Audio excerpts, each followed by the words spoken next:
اہل بدر ہیں جو نبی پاک علیہ السلام کے ساتھ میدان جنگ کے اندر، میدان بدر کے اندر 313 حضور کریم علیہ السلام کے غلام جو وہاں پر موجود تھے۔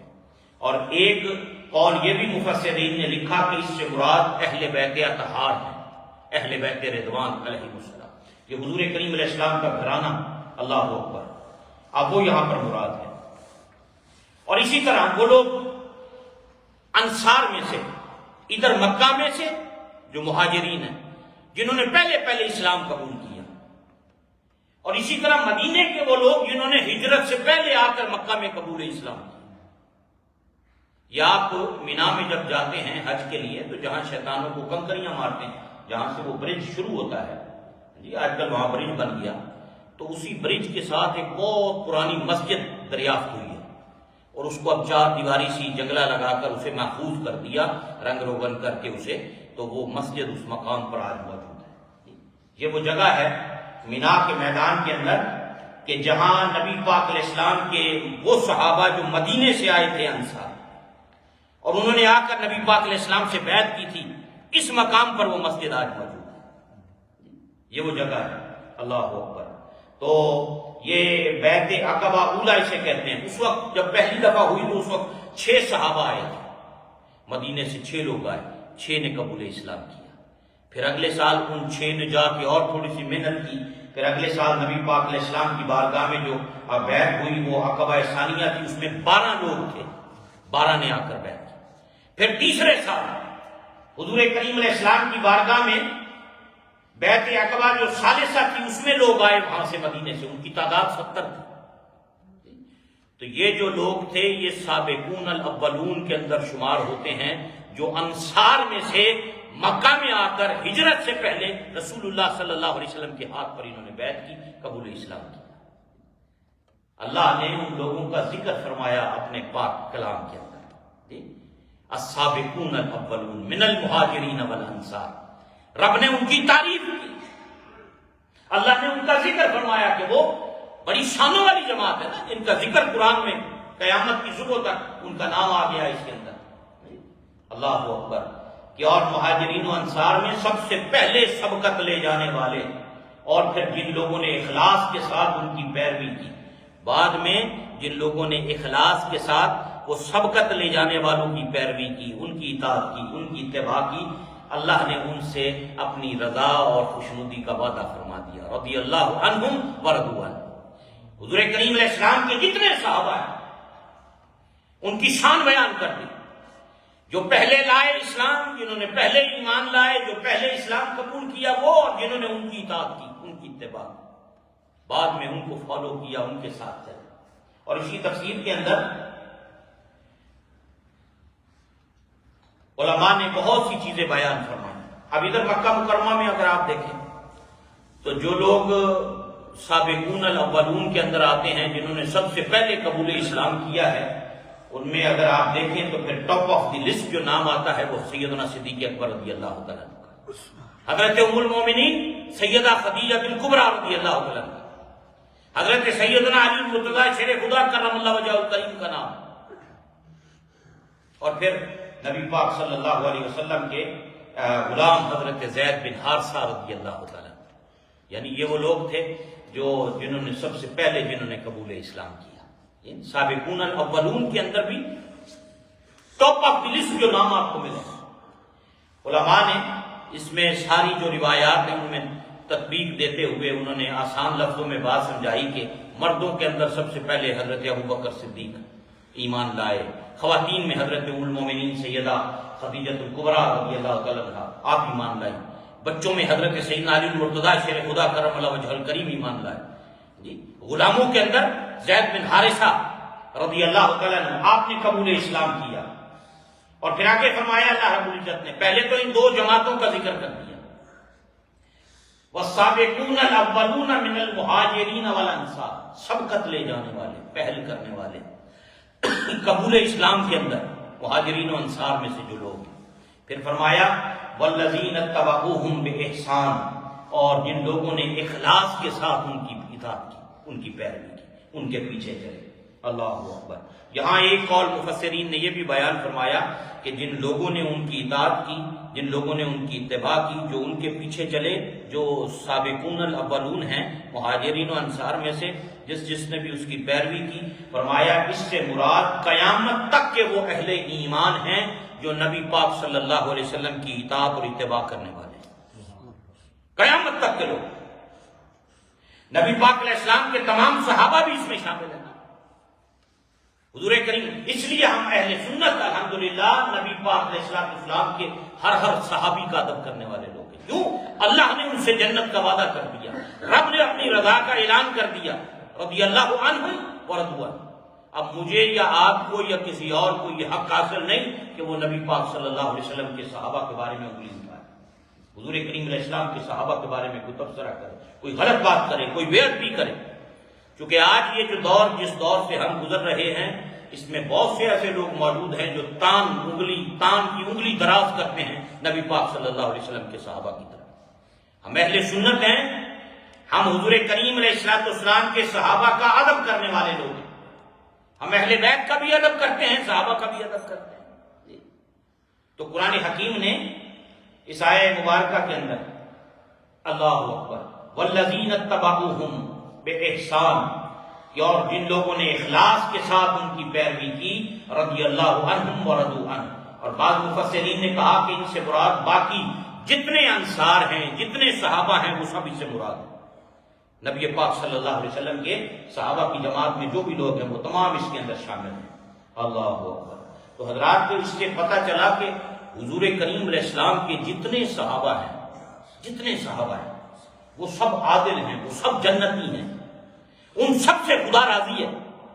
اللہ نے ان سے اپنی رضا کا اعلان قرآن کے اندر کر دیا نا، رضی اللہ عنہ ورضوا عنہ۔ اللہ ان سے راضی، وہ اللہ سے راضی۔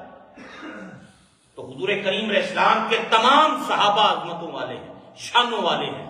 رب نے انہیں عزتیں عطا کی ہیں، مقام اور مرتبہ عطا کیا ہے۔ اور سب سے بڑھ کر کہ اللہ نے ان لوگوں کو نبی پاک علیہ السلام کی صحابیت کے لیے منتخب فرمایا ہے، رب نے انہیں منتخب کیا ہے، اللہ نے انہیں شرف صحابیت عطا کی۔ اور پھر ان صحابہ کے اندر چونکہ یہ مہینہ ہے حضرت سیدنا صدیق اکبر امیر المومنین سیدنا صدیق اکبر رضی اللہ تعالیٰ عنہ کے وصال کا، اور پھر ان سارے صحابہ میں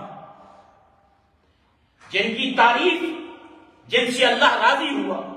جو رب سے راضی ہوئے، رضی اللہ عنہ ورضوا عنہ،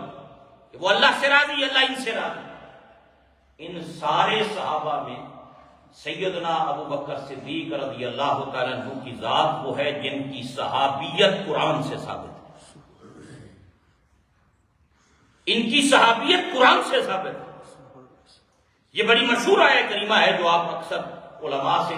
سنتے رہتے ہیں، جب غار ثور میں نبی پاک علیہ السلام کے ساتھ قرآن حکیم نے وہ منظر بیان کرتے ہوئے کہا، ثانی اثنین اذ ہما فی الغار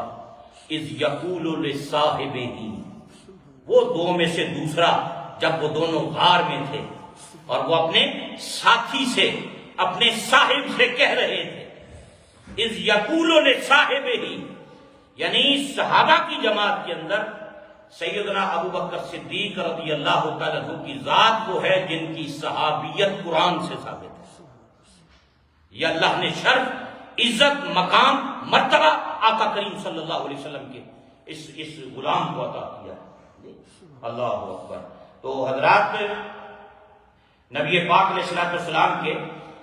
صحابہ کے اندر اور میرے آقا کریم علیہ السلام کے غلاموں کے اندر حضرت سیدنا صدیق اکبر رضی اللہ تعالیٰ عنہ، آپ کا بڑا بلند و بالا مقام اور مرتبہ ہے آپ کا۔ اللہ اکبر۔ اور پھر آپ کے حوالے سے آپ کا نام عبداللہ ہے، عبداللہ ابن ابی قحافہ رضی اللہ تعالیٰ عنہ، عتیق آپ کا لقب ہے۔ اور امام نووی رحمۃ اللہ علیہ فرماتے ہیں عتیق اسے کہتے ہیں جسے اللہ نے نار سے اور آگ سے محفوظ فرما دیا۔ اور جب یہ انہوں نے اسلام قبول کیا، اور بہت سے واقعات احادیث کی کتابوں کے اندر علماء نے اس حوالے سے بیان فرمائے، آپ نے بہت سی چیزیں پہلے دیکھی، کچھ دکھائی گئیں، کچھ لوگوں سے سنی، پرانے لوگوں سے آپ نے سنی۔ اس دور میں جو مختلف کتابوں کے ماہرین تھے، تورات کے، انجیل کے، ان کی زبانی بہت سے باتیں سن رکھی تھیں، اور آپ کے دل میں یہ بات موجود تھی چونکہ آپ مکہ کے سب سے بڑے دانشور تھے، سمجھدار تھے، اور یہ ان لوگوں میں شامل تھے کہ زمانہ جاہلیت کے اندر بھی اللہ نے ان کو بت پرستی سے محفوظ رکھا۔ اللہ نے زمانہ جاہلیت میں جبکہ پانی کی طرح شراب مکہ میں پی جاتی تھی، اس ماحول میں بھی بہت سے لوگ ایسے تھے جنہیں اللہ نے ان تمام برائیوں سے محفوظ رکھا ہوا تھا۔ ان میں سیدنا ابوبکر صدیق رضی اللہ عنہ کی ذات بھی، فرمایا میں نے کبھی شراب نہیں پی، کبھی بے حیائی کے قریب نہیں گیا۔ اللہ نے یہ مقام، یہ شان، مرتبہ اس وقت ان کو عطا فرما رکھے، فرمایا میں نے کبھی بت کے سامنے سجدہ نہیں کیا، یعنی اس ماحول میں کہ جہاں 360 بت رکھے ہوئے تھے کعبہ کے اندر، اور پھر بھی کوئی بندہ کعبے میں رکھے ہوئے ان بتوں کے سامنے کبھی زندگی میں سجدہ ریز نہ ہوا۔ اور پھر جس وقت نبی پاک علیہ السلام نے اعلان فرمایا اپنے نبوت کا، تو سب سے پہلے آپ نے آ کر حضور کریم علیہ السلام کی اس دعوت کو قبول کیا، دولت ایمان سے اپنے سینے کو منور کیا، اور ام المومنین سیدہ عائشہ صدیقہ رضی اللہ تعالیٰ عنہا، اللہ اکبر، البدایہ والنہایہ میں حافظ ابن کثیر نے اس روایت کو نقل فرمایا۔ ام المومنین رضی اللہ تعالیٰ عنہا فرماتی ہیں کہ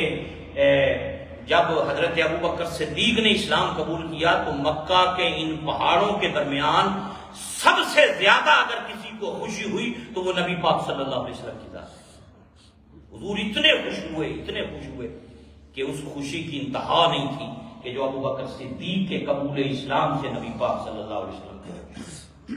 یعنی فرماتی ہیں ان پہاڑوں کے درمیان سب سے زیادہ اگر نبی پاک علیہ السلام کو کسی کے قبول اسلام کی خوشی ہوئی تو وہ ابوبکر صدیق کی ذات۔ بچپن کے ساتھی تھے، بچپن سے ساتھ رہے، جوانی بھی دیکھی، بچپن بھی دیکھا، ساتھ رہے، اور پھر جیسے ہی اعلان ہوا فوراً آپ نے قبول فرمایا، اللہ اکبر۔ اور یہ علم انساب کے، یہ جو نسب کا علم ہوتا ہے نا، یہ چین ہوتی ہے خاندان کی، یعنی نسب جسے حسب نسب ہم کہتے ہیں نا، نسب کہ یہ فلاں کا بیٹا، وہ فلاں کا بیٹا، وہ فلاں کا بیٹا، وہ فلاں کا بیٹا، یہ پوری لمبی چین، اور ہر شخص کا علم اور اس کا نالج اور اس کے نام اور اس کے قبیلے اور اس کے والدین کے نام، بچوں کے نام، اولادوں کے نام، یہ جو پورا نسب کا معاملہ ہے، اس وقت مکہ مکرمہ میں سب سے بڑا نسب کا علم رکھنے والے بھی ابوبکر صدیق، ہسٹری کا علم رکھنے والے سب سے بڑے عالم اس وقت حضرت ابوبکر صدیق کی ذات ہے۔ تاریخ پر ان کی بڑی گہری نظر تھی، علم انساب کے ماہر۔ اب اہل عرب کے اندر یہ چیز بڑی اہمیت کی حامل تھی۔ عربوں میں یہ طریقہ تھا کہ جو بندہ جس کو اللہ نے کوئی فضل، کمال، علم عطا کیا ہوتا تھا، لوگ اس کی قدر کرتے تھے، اور پڑھے لکھے آدمی کے پاس پڑھے لکھے لوگوں کا ہجوم رہتا تھا۔ بندہ جس فیلڈ کا ہو، اس فیلڈ کے لوگ اس کے ارد گرد آ کے بیٹھتے ہیں، اس کی مجلس میں بیٹھنا پسند کرتے ہیں۔ کوئی عالم آدمی ہوگا تو اہل علم اس کے پاس جانا پسند کرتے ہیں، طالب علم اس کے پاس بیٹھنا پسند کریں گے۔ کوئی بزنس مین ہے تو بزنس مین لوگ اس کے ساتھ رابطہ رکھیں گے کہ یار اس کے تجربات سے فائدہ اٹھائیں، اس کے نالج سے ہم بھی سیکھیں، اس نے جو کچھ سیکھا ہے ہم بھی کوئی حاصل کریں، ہم بھی اپنے آپ کو زیادہ بہتر بنائیں۔ یعنی جس فیلڈ کا بندہ ہو اسی فیلڈ کے لوگ اس کے ارد گرد جمع رہتے ہیں۔ اب علم انصاف، ہسٹری کا ماہر آدمی، اس وقت مکہ میں سب سے زیادہ علم رکھنے والے، اب ان کے آس پاس بیٹھنے والے لوگ بھی بڑے بڑے سمجھدار تھے، پڑھے لکھے لوگ تھے، علم و فضل کے لوگ تھے، وہ ان کے پاس بیٹھتے تھے، ان کی مجلسوں میں بیٹھتے تھے۔ آپ چونکہ آپ مکہ کے اشراف میں، یعنی مکہ کے پڑھے لکھے لوگوں میں، سمجھدار لوگوں میں، دانشور لوگوں میں شمار تھا حضرت ابوبکر صدیق رضی اللہ عنہ۔ اب ویسے ہی لوگ آپ کے پاس آ کے بیٹھنے والے تھے، اور جب آپ نے قبول اسلام کیا تو پھر آپ نے کوشش کی کہ جس دولت سے اللہ نے میرے سینے کو روشن کیا ہے، اب یہی چراغ ایمان کا اور لوگوں کے سینوں میں بھی جلنا چاہیے۔ اپنے گھر پہ محنت کی، آپ کے بچیوں نے اسلام قبول کیا، آپ کے بیٹے نے اسلام قبول کیا، آپ کی زوجہ ام رومان نے اسلام قبول کیا، آپ کے غلام عامر نے اسلام قبول کیا، اور پھر صرف یہی نہیں کہ گھر والوں نے قبول اسلام کیا، ان کی مجلس میں بیٹھنے والے جتنے پڑھے لکھے، سمجھدار، دانشور، اہل علم لوگ تھے، ان سب کو اللہ نے ایمان کی دولت سے مالا مال کیا۔ ایک ایک شخص کو لے جا کر حضرت ابوبکر صدیق رضی اللہ تعالیٰ عنہ نے نبی پاک علیہ السلام کا غلام بنایا، حضور کریم علیہ السلام کی بارگاہ میں لے کر گئے، اللہ اکبر۔ اور پھر اللہ نے آپ کو بڑی بصیرت عطا کی تھی، بڑے سمجھدار آدمی تھے، بڑے زیرک آدمی تھے، دانا آدمی تھے، اور لوگ ان کی مجلس میں بیٹھنا اپنا شرف سمجھتے تھے. یعنی کسی بڑے بندے کے پاس بندہ بیٹھے تو وہ اپنی عزت سمجھتا ہے کہ یہ مجھ پر اللہ کا کرم ہے کہ آج مجھے فلاں شخص کی صحبت نصیب ہوئی، فلاں کے پاس بیٹھنا نصیب ہوئی. تو لوگ ان کے پاس بیٹھنا، ان کی مجلس میں بیٹھنا اور ان کے ساتھ بیٹھنا یہ اپنے لیے ایک بہت بڑی سعادت سمجھتے تھے. اللہ اکبر. اور پھر جب حضرت سیدنا ابوبکر صدیق چونکہ نبی پاک علیہ السلام کی تربیت یافتہ تھے، انہیں پتہ تھا بھی اگر دین کا کام کرنا ہے، بات کرنی ہے، اسلام کی طرف راغب کرنا ہے، کس طرح لوگوں کو راغب کرنا ہے، حکمت کے ساتھ، وزڈم کے ساتھ، وزڈم کے ساتھ، دانائی کے ساتھ. قرآن حکیم نے کہا نا ادعو الی سبیل ربک بالحکمت والموعظۃ الحسنہ، کہ اگر لوگوں کو بلانا ہے اپنے رب کی طرف تو حکمت اور بہترین نصیحت کے ساتھ لوگوں کو بلاؤ، وزڈم کے ساتھ بلاؤ، حکمت کے ساتھ بلاؤ. اور آپ کے علم میں یہ بات ہو کہ نبی پاک علیہ السلام کے جلیل القدر صحابہ جو حضرت ابوبکر صدیق رضی اللہ تعالیٰ عنہ کی محنت اور ان کی دعوت کے نتیجے میں جو دائرہ اسلام میں داخل ہوئے، ان میں حضرت زبیر بن عوام رضی اللہ تعالیٰ عنہ شامل ہیں، حضرت عثمان غنی رضی اللہ تعالیٰ عنہ شامل ہیں. حضرت عثمان غنی تیسرے خلیفہ راشد، انہوں نے بھی قبول اسلام کیا حضرت ابوبکر صدیق کی وجہ سے، انہوں نے ان کو لے کر آئے اس طرح، ان کی دعوت پر آپ نے اسلام کو قبول کیا. اور پھر اسی طرح حضرت طلحہ بن عبید اللہ، حضرت سعد بن ابی وقاص، نبی پاک علیہ السلام کے یہ جلیل القدر صحابہ ہیں. اللہ اکبر. ابو عبیدہ بن الجراح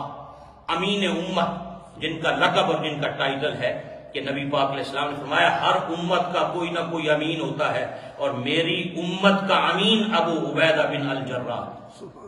یہ جارڈن میں آپ کا مزار ہے اور بڑی پیاری جگہ ہے، برکت والی سرزمین ہے، برکت والا مقام ہے. وادی اردن کے اندر جب ہم جاتے ہیں تو سب سے پہلے آپ کا مزار شریف آتا ہے، پھر حضرت شرحبیل بن حسنہ ہے رضی اللہ تعالیٰ عنہ، اور پھر ان سے آگے اسی لائن کے اندر بالکل فلسطین کے بارڈر کے قریب حضرت معاذ بن جبل رضی اللہ تعالیٰ عنہ اور آپ کے صاحبزادے ہیں، وہ آرام فرما ہے. اللہ اکبر. تو حضرت ابو عبیدہ بن الجراح، حضرت عبد الرحمن بن عوف، یعنی یہ بڑے لوگ تھے، بڑے تاجر، اپنے دور کے بڑے بزنس مین.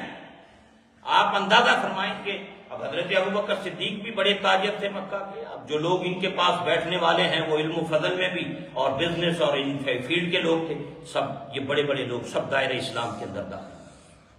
حضرت ارقم بن ابی ارقم رضی اللہ تعالیٰ عنہ، جن کے نام پہ دار ارقم ہے، یعنی یہ لوگ اسلام انہوں نے قبول کیا حضرت ابوبکر صدیق کی وجہ سے. حضرت عبد الرحمن بن عوف ان میں سے ایک صحابی رسول، آپ نے نام بارہ سنا. میں عرض کروں آپ کو کہ ایک مرتبہ نا مدینہ منورہ میں زمین میں نا زلزلہ جیسے آتا ہے، دھمک، ایسے جس طرح زلزلہ سا آیا ایسے دھمک ہوئی، آواز جیسے کوئی بڑی بھاری چیزیں آئی ہیں اور کوئی زمین میں حرکت محسوس ہوئی. ام المومنین گھر میں تشریف فرما تھی، سید عائشہ صدیقہ رضی اللہ تعالیٰ عنہ. آپ نے پوچھا بھی یہ آج یہ دھمک کیسی ہے زمین میں، یہ آوازیں کیسی ہیں، جیسے بڑی دھمک پیدا ہو رہی ہے زمین کے اندر. تو لوگوں نے بتایا کہ عبد الرحمن بن عوف کا 700 اونٹوں پر لدا ہوا مال تجارت کا قافلہ مدینے میں داخل ہوا. 700 اونٹ لدے ہوئے فل سامان کے مدینے میں داخل ہوئے. ان کے سامان اور لشکر کے اور قافلے کے آنے کی وجہ سے دھمک پیدا ہوئی ہے زمین کے اندر. تو آپ مسکرائیں اور فرمایا کہ میں نے نبی پاک علیہ السلام کی زبان سے یہ بات سنی کہ عبد الرحمن بن عوف جنت میں خوشی سے اچھلتے ہوئے داخل ہو. انہوں نے یہ بات کہہ دی کہ میں نے سنا سرکار سے جنت میں عبد الرحمن بن عوف خوشی سے اچھلتے ہوئے داخل ہو. اب سننے والا دوڑا، اس نے جا کر حضرت عبد الرحمن بن عوف کو یہ بات بتائی. انہوں نے کہا کہ ابھی ابھی تیرا ذکر ہوا حضرت ام المومنین کی بارگاہ میں، تمہارا قافلہ آیا یہاں سامان لے کر، دھمک پیدا ہوئی. انہوں نے پوچھا، ہم نے بتایا عبد الرحمن بن عوف کا قافلہ ہے. تو انہوں نے آگے سے یہ بات نبی پاک علیہ السلام کی حدیث ہمیں سنائی کہ حضور کریم علیہ السلام نے فرمایا قیامت کے دن جنت میں عبد الرحمن بن عوف خوشی سے اچھلتا ہوا داخل ہوگا. آپ دوڑتے ہوئے آئے ام المومنین کے پاس، آ کے تصدیق کی، میرے واسطے واقعی یہ گل سرکار نے فرمائی سی؟ تو آپ نے فرمایا ہاں میں نے خود نبی پاک علیہ السلام کی زبان سے سنا. کہا ام المومنین گواہ ہو جائیں، یہ 700 اونٹوں پر لدا ہوا قافلہ میں اللہ کے نام پہ قربان کرتا ہوں. اسی وقت قربان کر دیا۔ یہ جملے سن کر مصطفیٰ کریم علیہ السلام نے میرے بارے میں یہ بات فرمائی، کہا یہ ساری دولت قربان اس ایک جملے پر، کہ نبی پاک علیہ السلام نے میرے لیے کتنا بڑا اعزاز اور شرف ہے کہ مدینے والے نے میرے بارے میں فرمایا کہ یہ جنت میں خوشی سے اچھلتے ہوئے داخل ہو۔ اب یہ جو لوگ تھے بڑے بڑے لوگ تھے، علم و فضل کے میں اپنا مقام رکھنے والے لوگ تھے، اور یہ سارے لوگ دائرہ اسلام کے اندر داخل ہوتے ہیں تو سیدنا ابو بکر صدیق رضی اللہ تعالیٰ عنہ کی محنت اور کوشش سے ان سب کو ایک ایک کر کے حضور کریم علیہ السلام کی بارگاہ میں لے کر آئے حضرت ابو بکر صدیق رضی اللہ تعالیٰ عنہ۔ اللہ اکبر۔ اور پھر یہ میرے آقا کریم صلی اللہ علیہ وسلم کے جو غلام ہیں حضرات، یہ اپنے دور کے یہ ستون اسلام کے، یہ وہ لوگ ہیں جن کا قرآن حکیم نے ذکر کیا، والسابقون الاولون من المہاجرین والانصار، کہ جنہوں نے سبقت لے کر گئے، جنہوں نے پہل کی قبول اسلام کے اندر، جو پہل کرنے والے ہیں قبول اسلام کے اندر، سبقت لے جانے والے لوگ ہیں جی، وہ کون ہیں؟ ادھر مکہ مکرمہ میں یہ خوش قسمت اور خوش بخت جماعت تھی جنہوں نے سب سے پہلے قبول اسلام کیا، اور یہ لوگ پلر تھے، اس پر پھر اسلام کی عمارت قائم ہوئی، فاؤنڈیشن بنی نا، لیکن چند لوگوں سے کام شروع ہوا اور دیکھتے ہی دیکھتے چند سالوں کے اندر پورے جزیرہ عرب کے اندر اسلام کا پیغام پہنچا، دنیا کے کونے کونے تک اسلام پھیلا ہے۔ پھر آگے انہی جماعت کے جو لوگ تھے، آگے نبی پاک علیہ السلام کی جماعت کے صحابہ، حضور کے خلفاء، ان کے دور میں اسلام کہاں تک پہنچا، اور حضرت ابو بکر صدیق ان ساری جماعت صحابہ کے اندر، نبی پاک علیہ السلام کے ان سارے غلاموں کے اندر ٹاپ آف دی لسٹ جس شخصیت کا نام ہے وہ حضرت ابو بکر صدیق رضی اللہ عنہ۔ اور آپ پڑھ لیں یہ کتنا بڑا شرف ہے کہ حضور کریم علیہ السلام فرماتے ہیں، دنیا میں کسی بھی بندے نے اگر مجھ پر احسان کیا ہے تو میں نے اس کا بدلہ چکا دیا، دنیا میں جس بندے نے مجھ پہ احسان کیا میں نے بدلہ چکا دیا۔ دنیا کے اندر ایک ابو بکر کی ذات ایسی ہے جس کا بدلہ قیامت کے دن رب سے لے کے دوں گا، قدم قدم پر، یعنی مال قربان کیا، اولاد قربان کی، اپنا آپ، انہیں اپنی فکر ہوتی نہیں تھی، ہر لمحے اگر فکر ہوتی تھی تو صرف محبوب خدا صلی اللہ علیہ وسلم، اور اول سب سے پہلے خطیب ہیں اسلام کے۔ ابھی ٹوٹل مسلمانوں کی تعداد 39 تھی، ابھی چھپ کر دعوت اسلام کا کام چل رہا تھا، گھروں کے اندر سیکرٹلی سارے حکمت کے ساتھ کام چل رہے تھے، 39 تعداد ہے۔ اور انہوں نے حضور کریم علیہ السلام کی بارگاہ میں آ کے عرض کی کہ حضور میرا دل چاہتا ہے میں یہاں مکہ میں صحن کعبہ میں کھڑے ہو کر رب کی توحید کا اعلان کروں، لوگوں کو بلاؤں۔ منع کیا، فرمایا ابھی ٹائم نہیں ہے، جب وقت آئے گا تو اس وقت یہ کام کریں۔ انہوں نے اصرار کیا